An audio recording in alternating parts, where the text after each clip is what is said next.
রাজারহাট গোপালপুর বিধানসভা কেন্দ্রে নির্বাচনী প্রচারের পারদ চড়ল তুঙ্গে। আজ বিকেলে কেষ্টপুর মিশন বাজার থেকে ভিআইপি মোড় পর্যন্ত আয়োজিত হল এক ঐতিহাসিক মেগা রোড শো। আর এই প্রচারের মূল আকর্ষণ ছিলেন টলিউড মেগাস্টার দেব। তৃণমূল প্রার্থী অদিতি মুন্সির সমর্থনে আয়োজিত এই মিছিলে আজ কার্যত জনজোয়ার আছড়ে পড়ে রাজপথে। হুটখোলা গাড়িতে চড়ে দেব এবং অদিতি মুন্সি যখন এলাকা পরিক্রমা করেন, তখন প্রিয় তারকা ও ঘরের প্রার্থীকে এক ঝলক দেখতে রাস্তার দুধারে মানুষের ভিড় ছিল উপচে পড়া। এদিনের মিছিলে আদিবাসী নৃত্য এবং ধামসা মাদলের তালে এক অনন্য বর্ণাঢ্য পরিবেশ তৈরি হয়। বিশেষভাবে নজর কেড়েছে রাজ্য সরকারের জনকল্যাণমূলক প্রকল্পের সুসজ্জিত ট্যাবলো।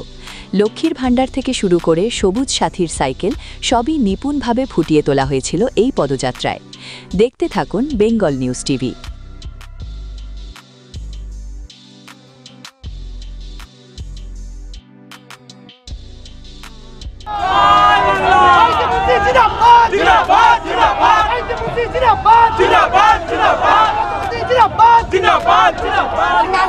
আমাদের এখানে তৃণমূল কংগ্রেসের কর্মী সমর্থক সবসময় এরকমই আনন্দ থাকে, হাসি খুশি থাকেন।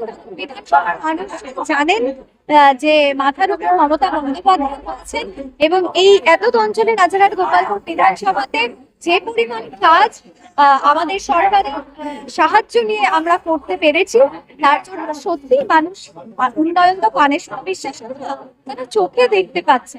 তাই এই আন্তরিকতাটা সেইখান থেকেই তৈরি হয়। দেবদা অর্জন করেছে,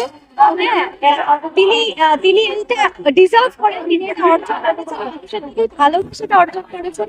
তাই জন্য তাকে দেখার জন্য এত মানুষ উপস্থিত থাকে। আর তার সাথে সাথে তিনি যে উন্নয়নের সাথে যুক্ত হয়েছেন, তিনি যেভাবে কাজ করছেন, আর আমাদের এখানে যে সমস্ত মানুষজনেরা তাকে পছন্দ করেন, আমাদের উন্নয়নের সাথে রয়েছে, আজকে তারা সবাই সেই আবেগ ভালোবাসায় ভরিয়ে দিয়েছে সব। এইগুলো তো মানুষের মানুষ কথা বলা যায় না। এখন সবার হাতে স্মার্টফোন, সবার হাতে সবকিছু, সবটা বিচার করা যায়, সবটা জানা যায়। তাই ওই অপপ্রচার নাম হয় না খুব একটা। আপনারাই তো র্যালিতে ছিলেন, দেখলেন আপনারা কিরকম র্যালি হয়েছে, মানুষের কিরকম সমর্থন, মানুষের আশীর্বাদ, ভালোবাসা। এই সমর্থন নিয়ে আগামী দিন মমতা বন্দ্যোপাধ্যায় চতুর্থবারের জন্য মুখ্যমন্ত্রী আর অদিতি মুন্সি দ্বিতীয়বারের জন্য বিধায়ক হবে। দেখতে থাকুন, সঙ্গে থাকুন বেঙ্গল নিউজ টিভি।